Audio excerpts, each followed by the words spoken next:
Hi students, welcome back to my class. എല്ലാവർക്കും ഫിസിക്സിന്റെ മൂന്നാമത്തെ ക്ലാസ്സിലേക്ക് സ്വാഗതം. നമ്മൾ ഇന്ന് പഠിക്കാൻ പോകുന്നത് കൂളോംസ് ലോ ആണ്. കൂളോംസ് ലോ പഠിക്കും നമ്മൾ. പിന്നീട് നമ്മൾ പഠിക്കുന്നത് ഡൈഇലക്ട്രിക് കോൺസ്റ്റന്റ് എന്താണെന്ന് പഠിക്കും. പിന്നീട് നമ്മൾ പഠിക്കുന്നത് ഒരു കൂളം ചാർജിന്റെ ഡെഫിനിഷൻ പഠിക്കും. പിന്നീട് നമ്മൾ ഫോഴ്സ് ബിറ്റ്വീൻ മൾട്ടിപ്പിൾ ചാർജസ്, ഒന്നിലധികം ചാർജുകൾ തമ്മിലുള്ള ഫോഴ്സ് നമ്മൾ പഠിക്കും. അങ്ങനെ നമ്മൾ 4 കാര്യങ്ങളാണ് ഈ ക്ലാസ്സിൽ പഠിക്കാൻ ഉദ്ദേശിക്കുന്നത്. നമ്മുടെ ഫസ്റ്റ് ടോപ്പിക് എന്ന് പറയുന്നത് കൂളംസ് ലോ. കൂളംസ് ലോ എന്ന് പറയുന്നത് 2 ചാർജുകൾ തമ്മിലുള്ള ഫോഴ്സിനെയാണ് പറയുന്നത്. നമുക്കറിയാം എന്താണ്, ഒരു പ്ലസ് ചാർജും തമ്മിൽ എന്ത് ചെയ്യും? റിപ്പൽ ചെയ്യും. ഒരു പ്ലസ് ചാർജും മൈനസ് ചാർജും തമ്മിലാണെങ്കിൽ അട്രാക്ട് ചെയ്യും. രണ്ടും മൈനസ് ആണെങ്കിൽ എന്ത് ചെയ്യും? റിപ്പൽ ചെയ്യും. അപ്പൊ നമ്മുടെ ഇപ്പോൾ ഒരു +1 കൂളം ചാർജ്, ഒരു കൂളം ചാർജും തമ്മിലുണ്ട്. അവയ്ക്കിടയിൽ ഫോഴ്സ് ഉണ്ട്. ചിലപ്പോൾ അട്രാക്ഷൻ ആയിരിക്കും, ചിലപ്പോൾ റിപ്പൽഷൻ ആയിരിക്കും. രണ്ടും ഒരേ ചാർജുകളാണെങ്കിൽ എന്ത് ചെയ്യും? റിപ്പൽ ചെയ്യും. ഓപ്പോസിറ്റ് ചാർജസ് ആണെങ്കിൽ എന്ത് ചെയ്യും? അട്രാക്ട് ചെയ്യും. അപ്പോൾ 2 ചാർജുകൾക്കിടയിലുള്ള ഫോഴ്സ്, അത് അട്രാക്ഷൻ ആയിക്കോട്ടെ റിപ്പൽഷൻ ആയിക്കോട്ടെ, നമ്മൾ ഒരു കൂളം ചാർജും തമ്മിലുള്ള ഇടയ്ക്കുള്ള ഫോഴ്സിനേക്കാൾ കൂടുതലായിരിക്കും ഒരു കൂളം ചാർജും 2 കൂളം ചാർജും തമ്മിലുള്ള ഫോഴ്സ്. അതിലും കൂടുതലായിരിക്കും രണ്ടും തമ്മിലുള്ള ഫോഴ്സ്. അതിലും കൂടുതലായിരിക്കും 2ഉം 3ഉം തമ്മിലുള്ള ഫോഴ്സ്. അതിലും കൂടുതലായിരിക്കും 3ഉം തമ്മിലുള്ള ഫോഴ്സ്. അതായത് 2 ചാർജുകൾക്കിടയിലുള്ള ഫോഴ്സ് എന്ന് പറയുന്നത് ആ ചാർജിന്റെ അളവിനെ, മാഗ്നിറ്റ്യൂഡിനെ ഡിപ്പെൻഡ് ചെയ്യുന്നു. അതായത് ഫോഴ്സിന്റെ ലെറ്റർ എഫ് ആണ്. ഫോഴ്സിന്റെ യൂണിറ്റ് എന്ന് പറയുന്നത് ന്യൂട്ടൺ ആണ്. Force of attraction or repulsion between any 2 point charges. Point charge എന്ന് പറഞ്ഞാൽ വളരെ ചെറിയ ചാർജ് എന്നേ അർത്ഥമുള്ളൂ. പോയിന്റ് ചാർജ് എന്ന് പറഞ്ഞില്ലെങ്കിലും കുഴപ്പമൊന്നുമില്ല. Force of attraction or repulsion between 2 charges എന്ന് സിംപ്ലി പറഞ്ഞാൽ മതി. Force attraction or repel between 2 charges is directly proportional to ആര്? 2 ചാർജുകളെ ഡിപ്പെൻഡ് ചെയ്യുന്നു. അതുകൊണ്ട് നമ്മൾ ആദ്യത്തെ ചാർജ് Q1, രണ്ടാമത്തെ charge Q2, directly proportional to the product of their charges Q1 into Q2. ഇനി നമുക്കറിയാം, ഒരു ആണിയും കാന്തവും കൂടി ഇങ്ങനെ വെച്ച് എന്ത് പറ്റും? അട്രാക്ട് ചെയ്യും. അകത്തും തോറും എന്ത് ചെയ്യും? അട്രാക്റ്റീവ് ഫോഴ്സ് എന്ത് ചെയ്യും? കുറയും. അതുപോലെ 2 ചാർജുകൾ തമ്മിൽ അകലും തോറും എന്ത് ചെയ്യും? അവയ്ക്കിടയിലുള്ള ഫോഴ്സ് ഓഫ് അട്രാക്ഷൻ ആയിക്കോട്ടെ റിപ്പൽഷൻ ആയിക്കോട്ടെ, അത് എന്ത് ചെയ്യും? കുറയും. അടുത്ത് വരുമ്പോഴായിരിക്കും കൂടുതൽ ഫോഴ്സ് ഉള്ളത്. അപ്പൊ അത് ഇൻവേഴ്സ്ലി പ്രൊപ്പോർഷണൽ ടു ഡിസ്റ്റൻസ് ആണ്. കൃത്യമായി പറയുകയാണെങ്കിൽ ഈ ഫോഴ്സ് എന്ന് പറയുന്നത്, force of attraction or repulsion is inversely proportional to square of the distance ആണ്. ഡിസ്റ്റൻസിന്റെ സ്ക്വയറിന് പ്രൊപ്പോർഷണൽ ആണ്. അപ്പൊ നമ്മൾ എന്താണ് പറഞ്ഞത്? Coulomb's law, the force of attraction or repulsion between 2 point charges is directly proportional to the product of the charges and inversely proportional to the square of the distance between them. നമ്മൾ proportionality sign കളയാൻ വേണ്ടിയിട്ട് ഒരു constant വെച്ച് multiply ചെയ്യുന്നു. ആ കോൺസ്റ്റന്റിന് പറയുന്ന പേരാണ് 1/4πε0 Q1 Q2 by r². ആ കോൺസ്റ്റന്റ് ആണ് 1/4πε0. മൊത്തം എഴുതുമ്പോൾ 1/4πε0 Q1 Q2 by r². അപ്പൊ നമ്മുടെ കൂളംസ് ലോ എന്താന്ന് ചോദിച്ചു കഴിഞ്ഞാൽ എന്ത് പറയും? ഒന്നും പറയാൻ അറിയത്തില്ല. Equation 1/4πε0 Q1 Q2 by r². The force of attraction or repulsion between 2 point charges is directly proportional to the product of their charges and inversely proportional to the square of the distance between them. ഇനി നമുക്ക് ഇതിനകത്ത് ഓരോ സാധനം, F എന്ന് പറഞ്ഞാൽ എന്താണ്? Force ആണ്. Unit newton ആണ്. Q1 എന്ന് പറഞ്ഞു കഴിഞ്ഞാൽ ചാർജ് ആണ്. യൂണിറ്റ് കൂളംബ് ആണ്. Q2 എന്ന് പറഞ്ഞാലും ചാർജ് ആണ്. യൂണിറ്റ് കൂളംബ് ആണ്. R എന്ന് പറഞ്ഞാൽ ഡിസ്റ്റൻസ് ആണ്. യൂണിറ്റ് മീറ്റർ ആണ്. ഇനി 4ഉം 5ഉം ഒക്കെ കോൺസ്റ്റന്റ്. ε0 എന്ന് പറയുന്ന സാധനമാണ് പെർമിറ്റിവിറ്റി എന്ന് പറയും. എന്താണ് permittivity? Permittivity of air or vacuum എന്ന് പറയും. എന്താണ് എയറിന്റെ അല്ലെങ്കിൽ ഫ്രീ സ്പേസിന്റെ പെർമിറ്റിവിറ്റി എന്ന് പറയുന്നത്? പെർമിറ്റിവിറ്റി എന്ന് പറഞ്ഞാൽ നമ്മൾ കാന്തത്തിന്റെ കാര്യം, ഒരു കാന്തം നമ്മൾ അടുത്ത് ഇങ്ങനെ വെക്കുകയാണെങ്കിൽ എന്ത് പറ്റും? അത് തമ്മിൽ അട്രാക്ട് ചെയ്യും. ഇനി നമ്മുടെ കയ്യിൽ ആണിയും താഴെ കാന്തവും വെച്ച് കഴിഞ്ഞാലും അട്രാക്ട് ചെയ്യുന്നു. ഇനി ഒരു ബുക്കിൽ വെച്ച് കഴിഞ്ഞാലും അട്രാക്ട് ചെയ്യുന്നു. അപ്പൊ നമ്മൾ ഇവിടെ ഇങ്ങനെ എയറിൽ വെക്കുമ്പോൾ ഇടയ്ക്കുള്ള മീഡിയം എന്താണ്? എയർ ആണ്. ഇവിടെ കൈയാണ് മീഡിയം. മറ്റേ ബുക്ക് വെക്കുമ്പോൾ ബുക്കാണ് മീഡിയം. അപ്പൊ ഈ കേസിൽ ഈ എയറിന് കാന്തിക ശക്തിയെ കടത്തിവിടാനുള്ള എയറിന്റെ കഴിവിന് പറയുന്ന പേരാണ് പെർമിയബിലിറ്റി എന്ന് പറയും. ഇതെന്ന് പറഞ്ഞാൽ പെർമിയബിലിറ്റി ഓഫ് ദ കൈ. മറ്റേ ബുക്കിന്റെ കാര്യത്തിൽ പറയും പെർമിയബിലിറ്റി ഓഫ് ദ ബുക്ക്. അത് കാന്തത്തിന്റെ. നമ്മൾ ചാർജുകളെ പറ്റി പറയുമ്പോൾ പെർമിറ്റിവിറ്റി എന്നാണ്. പെർമിറ്റ് ചെയ്യാനുള്ള, ചാർജിന്റെ ശക്തിയെ കടത്തിവിടാനുള്ള ആ മീഡിയത്തിന്റെ കഴിവിന് പറയുന്ന പേരാണ് പെർമിറ്റിവിറ്റി. പെർമിറ്റ് ചെയ്യാനുള്ള കഴിവ്. അപ്പൊ permittivity of air or vacuum എന്ന് പറഞ്ഞാൽ അതിനെ കടത്തിവിടാനുള്ള വാക്യൂമിന്റെ കഴിവിനെയാണ് നമ്മൾ പറയുന്നത്. അപ്പോൾ നമ്മൾ 1/4 എപ്സിലോൺ സീറോയ്ക്ക് ഒരു വാല്യൂ ഉണ്ട്, പെർമിറ്റിവിറ്റി ഓഫ് മീഡിയം എയർ എന്ന് പറയും, അതിനൊരു വാല്യൂ ഉണ്ട്. ആ വാല്യൂ എത്രയാണെന്ന് വെച്ച് കഴിഞ്ഞാൽ എപ്സിലോൺ സീറോയുടെ വാല്യൂ 8.85 into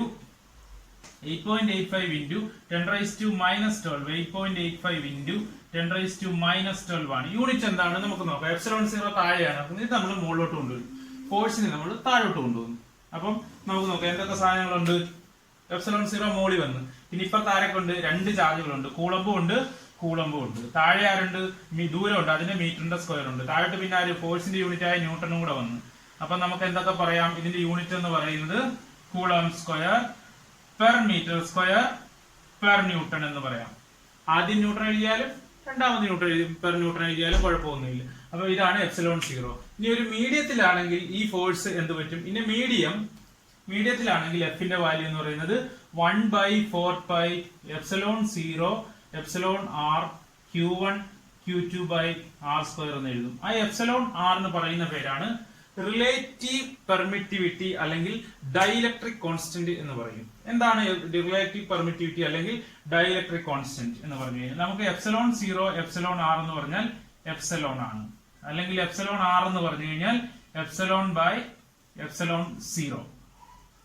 അപ്പം എപ്സിലോൺ ആർ എന്ന് പറയുന്ന പേരാണ് റിലേറ്റീവ് പെർമിറ്റിവിറ്റി അല്ലെങ്കിൽ ഡൈഇലക്ട്രിക് കോൺസ്റ്റന്റ്. എപ്സിലോൺ എന്താണെന്ന് വെച്ച് കഴിഞ്ഞാൽ പെർമിറ്റിവിറ്റി ഓഫ് ദ മീഡിയം, താഴെയുള്ളത് permittivity of air or vacuum. അപ്പോൾ എന്താണ് റിലേറ്റീവ് പെർമിറ്റിവിറ്റി അല്ലെങ്കിൽ dielectric constant? It is the ratio of the permittivity of a medium to the permittivity of air or vacuum. ഇതാണ് dielectric constant എന്ന് പറയുന്നത്.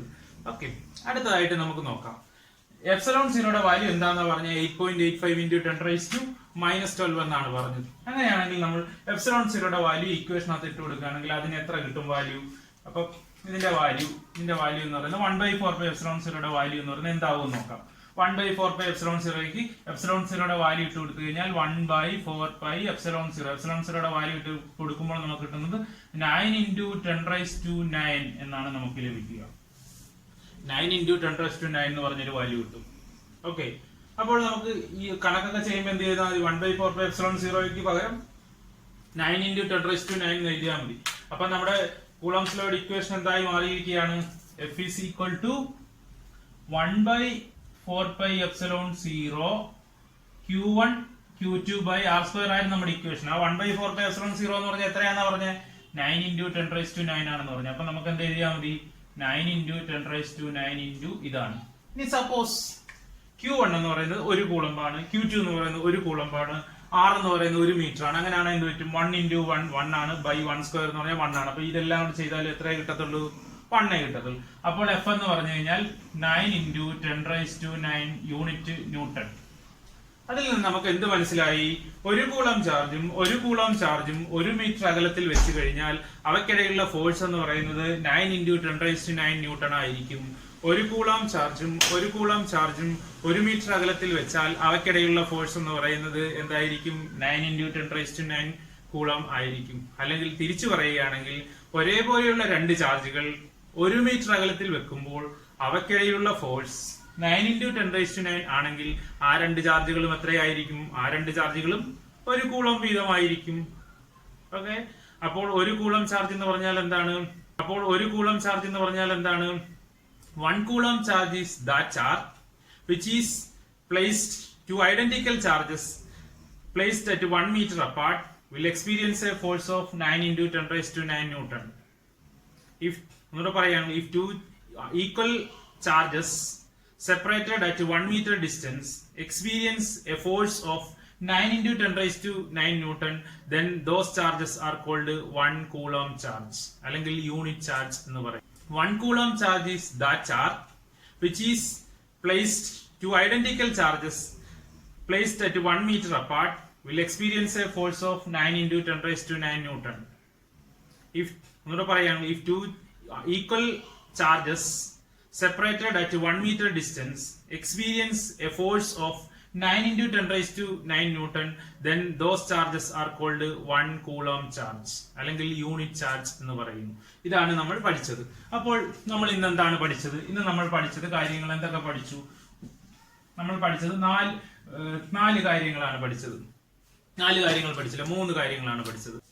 അടുത്തായിട്ട് നമ്മൾ നോക്കാൻ പോകുന്നത് ഫോഴ്സ് ബിറ്റ്വീൻ മൾട്ടിപ്പിൾ ചാർജസ് അല്ലെങ്കിൽ സിസ്റ്റം ഓഫ് ചാർജസ്. നമ്മൾ കൂളംസ് ലോ പഠിച്ചത്. എന്താണ് പഠിച്ചത്?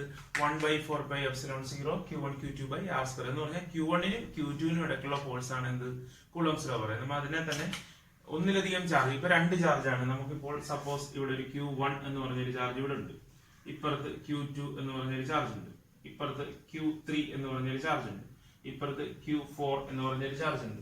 അങ്ങനെയാണെങ്കിൽ മൊത്തം ഈ ഒന്നാമത്തെ ചാർജിനും രണ്ടാമത്തെ ചാർജിനും ഇടയ്ക്ക് ഒരു ഫോഴ്സ് ഉണ്ട്, 1നും 3നും ഇടയ്ക്ക് ഒരു ഫോഴ്സ് ഉണ്ട്, 1നും 4നും ഇടയ്ക്ക് ഒരു ഫോഴ്സ് ഉണ്ട്. അപ്പോൾ ഒന്നാമത്തതിലുള്ള ഫോഴ്സ് എന്ന് പറയുന്നത് നമ്മൾ എങ്ങനെ കണ്ടുപിടിക്കാൻ പറ്റും? ഫോഴ്സ് ബിറ്റ്വീൻ 1നും 3നും ഇടയ്ക്കുള്ള ഫോഴ്സ്, അല്ല 1നും 2നും ഇടയ്ക്കുള്ള ഫോഴ്സ് പ്ലസ് 1നും 3നും ഇടയ്ക്കുള്ള ഫോഴ്സ് പ്ലസ് 1നും 4നും ഇടയ്ക്കുള്ള ഫോഴ്സ്. ഈ 3 ഫോഴ്സുകൾ കൂടെ കൂട്ടുമ്പോഴാണ് ഒന്നിലുള്ള മൊത്തം ഫോഴ്സ് നമുക്ക് കിട്ടുന്നത്. 1നും 2നും ഇടയ്ക്കുള്ള ദൂരത്തിനെ നമ്മൾ R12 എന്ന് പറയുന്നു, 1നും 3നും ഇടയ്ക്ക് നമ്മൾ R13 എന്ന് പറയുന്നു, 1നും 4നും ഇടയ്ക്ക് നമ്മൾ R14 എന്ന് പറയുന്നു. നമ്മുടെ കൂളംസിനെ 1നും 2നും ഇടയ്ക്കുള്ള ഫോഴ്സ് എത്രയാണ്? 1നും 2നും ഇടയ്ക്കുള്ള ഫോഴ്സ് നമ്മൾ പഠിച്ചിട്ടുണ്ട്. എന്താണ് Coulomb's law? 1/4πε0 Q1 Q2 R². ഇതാണ് നമ്മൾ പഠിച്ചത്. R എന്ന് പറഞ്ഞാൽ ഇവിടുത്തെ ദൂരം എത്രയാണ്? R12. അപ്പോൾ R12ന്റെ സ്ക്വയർ പ്ലസ് അടുത്ത ഫോഴ്സ് എന്ന് പറയുന്നത് 1നും 3നും ഇടയ്ക്കുള്ള ഫോഴ്സ്. അതെന്ന് പറയുന്നത് എങ്ങനെയാണ്? 1/4πε0. ഇക്വേഷൻ അനുസരിച്ച് Q1 Q2 R² ആണ് സാധാരണ ഇക്വേഷൻ. ഇവിടുത്തെ ചാർജുകൾ എത്രയാണ്? Q1 Q3. അതുകൊണ്ട് Q1 Q3 R².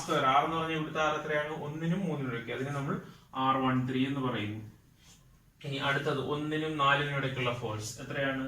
1/4πε0. ശരിക്കും ഇക്വേഷൻ Q1 Q2 R². ഇവിടുത്തെ Q1 എന്ന് പറഞ്ഞാൽ Q1, Q2 എന്ന് പറഞ്ഞു കഴിഞ്ഞാൽ Q2 അല്ല, പകരം എന്താണ്? Q4 ആണ്. ഇനി ദൂരം എത്രയാണ്? R² എന്ന് പറഞ്ഞാൽ 1നും 4നും ഇടയ്ക്കുള്ള ദൂരമാണ്, അത് R14 ആണ്. ഇനി നമ്മൾ ഇതിനെല്ലാം കൂടെ കൂട്ടുമ്പോൾ എങ്ങനെ എഴുതാൻ പറ്റും നമുക്ക്? ഒരേപോലെയുള്ള സാധനങ്ങൾ നമ്മൾ പുറത്തെടുക്കുന്നു. 1/4πε0. എല്ലാത്തിനകത്തും ആരുണ്ട്? Q1 ഉണ്ട്, Q1 ഉണ്ട്, Q1 ഉണ്ട്. അതുകൊണ്ട് നമ്മൾ Q1 പുറത്തെടുക്കുന്നു. പിന്നീട് ആരുണ്ട്? പിന്നീടുള്ള ആൾക്കാർ നോക്കാം. ഇവിടെ Q2 R12ന്റെ സ്ക്വയർ പ്ലസ് Q3 R13യുടെ സ്ക്വയർ പ്ലസ് Q4 R14ന്റെ സ്ക്വയർ. ഇനി നമ്മൾ സിഗ്മ ആയിട്ട് എഴുതുകയാണെങ്കിൽ, ജനറൽ ആയിട്ട് എഴുതുകയാണെങ്കിൽ 1/4πε0 Q1 സിഗ്മ QI/R1I സ്ക്വയർ. നമ്മുടെ ഐയുടെ വാല്യൂ എത്ര കൊണ്ടാണ് കൊടുക്കുന്നത്? 1 മുതലല്ല കൊടുക്കുന്നത്, 1 to 1 3 എന്ന്. അതായത് ഐയുടെ വാല്യൂ എങ്ങനെ കൊടുക്കും? 2 മുതൽ ഇവിടെ 4 വരെ. ഇനി n ചാർജസ് ആണെങ്കിൽ നമ്മൾ എന്ത് പറയും? ഫോഴ്സ് ബിറ്റ്വീൻ n ചാർജസ് ആണെങ്കിൽ നമ്മൾ എങ്ങനെ എഴുതും എന്ന് ചോദിച്ചു കഴിഞ്ഞാൽ എങ്ങനെ എഴുതും? ഐയുടെ വാല്യൂ 2 മുതൽ n വരെ ആയിരിക്കും. ഇങ്ങനെയാണ് നമ്മൾ ഫോഴ്സ് ബിറ്റ്വീൻ n ചാർജസ് കണ്ടുപിടിക്കുന്നത്, ഫോഴ്സ് ബിറ്റ്വീൻ മൾട്ടിപ്പിൾ ചാർജസ് അല്ലെങ്കിൽ സിസ്റ്റം ഓഫ് ചാർജസ് കണ്ടുപിടിക്കുന്നത്. അപ്പോൾ നമ്മൾ എന്താണ് ഇന്ന് പഠിച്ചത്? ഒന്ന് നമ്മളിപ്പോ എന്ത് പഠിച്ചു? ആദ്യം പഠിച്ച നമ്മൾ കൂളംസ് ലോ പഠിച്ചു. കൂളംസ് ലോ എന്താണ്? 1/4πε0 Q1 Q2 R². പിന്നീട് നമ്മൾ എന്ത് പഠിച്ചു? പെർമിറ്റിവിറ്റി എന്താണെന്ന് പഠിച്ചു, അല്ലെങ്കിൽ ഡൈഇലക്ട്രിക് കോൺസ്റ്റന്റ് എന്താണെന്ന് പഠിച്ചു. പിന്നീട് നമ്മൾ എന്ത് പഠിച്ചു? ഒരു കൂളം ചാർജിന്റെ ഡെഫിനിഷൻ പഠിച്ചു. അതാണ് 9 × 10⁹ ന്യൂട്ടൺ ഫോഴ്സ് ഒരേപോലെയുള്ള ചാർജുകൾക്കിടയിൽ ഉണ്ടെങ്കിൽ ആ 1 മീറ്റർ അകലത്തിലാണ് ആ ചാർജുകൾ വെച്ചിരിക്കുന്നതെങ്കിൽ ആ ചാർജുകൾക്കിടയിലുള്ള ആ ചാർജുകൾ എന്ന് പറയുന്നത് ഒരു യൂണിറ്റ് ചാർജ് ആണ്, അല്ലെങ്കിൽ ഒരു കൂളം ചാർജ് ആണ്. ഇനി പിന്നീട് നമ്മൾ എന്ത് പഠിച്ചു? ഫോഴ്സ് ബിറ്റ്വീൻ മൾട്ടിപ്പിൾ ചാർജസ് പഠിച്ചു. അങ്ങനെ 4 കാര്യങ്ങളാണ് നമ്മൾ ഇന്ന് പഠിച്ചത്.